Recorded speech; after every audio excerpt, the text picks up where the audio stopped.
Au nom du Père, du Fils et du Saint-Esprit. Amen. Aujourd'hui, nous venons d'entendre l'évangile du mauvais riche et du pauvre Lazare. Nous l'avons entendu souvent, nous en connaissons l'histoire. Il y a cet homme qui vit dans le luxe, dans l'abondance, dans l'opulence, qui festoie et ne jette même pas un regard sur ce pauvre mendiant qui est à sa porte, qui est couvert d'ulcères, qui est malade, et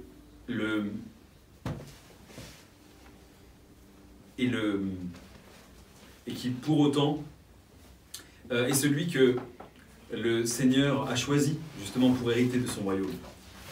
Les pères nous donnent plusieurs clés d'explication qui sont extrêmement importantes. Tout d'abord, ce qui est très frappant, c'est que le mauvais riche, dans les souffrances éternelles, demande à Abraham d'envoyer un ressuscité des morts afin de prêcher l'évangile, et il lui est répondu: ils ont Moïse et les prophètes, qu'ils les écoutent. Ce qui veut dire que, en réalité, aucun miracle ne peut ouvrir le cœur de celui qui n'est pas prêt à entendre la parole. Ça veut dire que lorsque l'on se dit, dans notre vie également, qu'on pourrait être certain que Dieu est là, que Dieu existe, s'il se manifestait à nous, c'est que nous n'avons pas nos yeux suffisamment ouverts. Il est là, c'est certain, c'est nous qui ne le voyons pas. Sa présence rayonne, c'est nos yeux qui sont aveugles. Toutes les prophéties sont là, toutes les prophéties annoncent, elles prouvent la mission divine du Seigneur.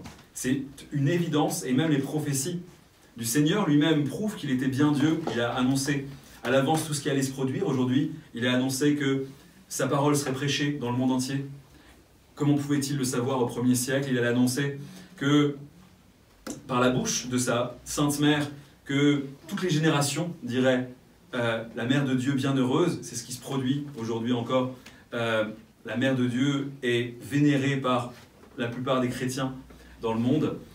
Il a annoncé que la foi finirait par se refroidir, car il a annoncé à la fois qu'elle serait prêchée dans le monde entier, mais en même temps que lorsqu'il reviendrait, il y aurait un affadissement.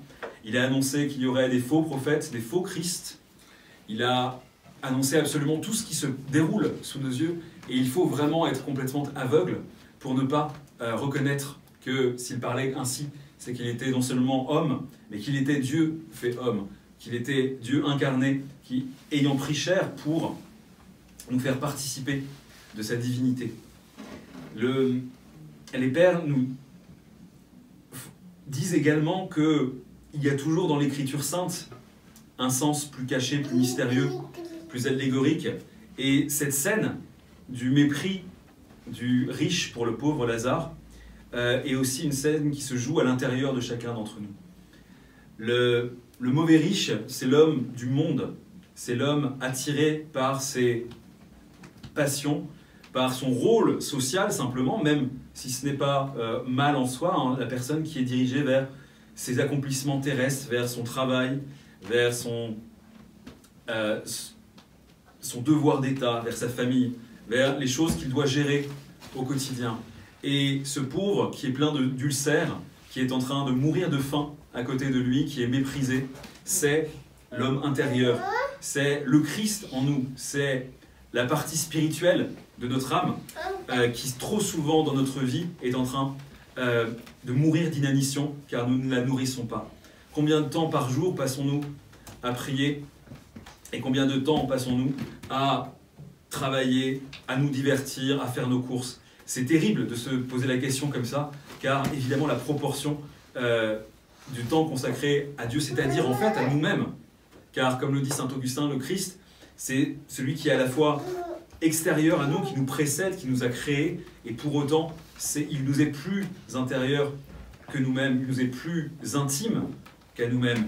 Le Seigneur, pour nous qui communions, qui avons cette grâce de pouvoir communier à son corps et son sang, ou qui nous préparons à cette grâce de pouvoir communier à son corps et son sang, sommes les êtres du monde les plus riches, car nous devenons les temples, nous devenons les trônes du Seigneur qui vient en nous. Et pour autant, ce Seigneur qui est en nous cette divinité qui ne demande en nous qu'à s'unir à notre humanité afin que nous devenions des saints, car c'est ça notre rôle, c'est ça plutôt notre devoir en tant que chrétien de devenir des saints, de continuer cette lignée justement des saints. D'ailleurs, Saint Paul, dans ses lettres, appelle saints les membres de l'Église, tout simplement, car nous sommes tous appelés à le devenir.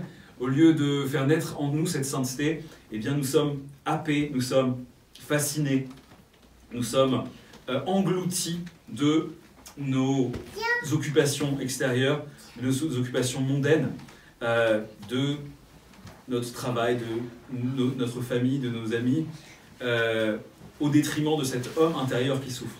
Puissions-nous, avec la grâce de Dieu, nous rendre compte que c'est ainsi nous-mêmes que nous mettons en danger ce qu'il y a de plus beau en nous-mêmes, ce qu'il y a de plus pur, de plus profond en nous-mêmes, c'est-à-dire cette âme qui a été créée pour être unie à Dieu et qui mourra de faim tant qu'elle ne sera pas, qu'elle n'aura pas obtenu justement ces noces avec le Seigneur, qui règne avec son Père et l'Esprit Saint pour les siècles des siècles. Amen.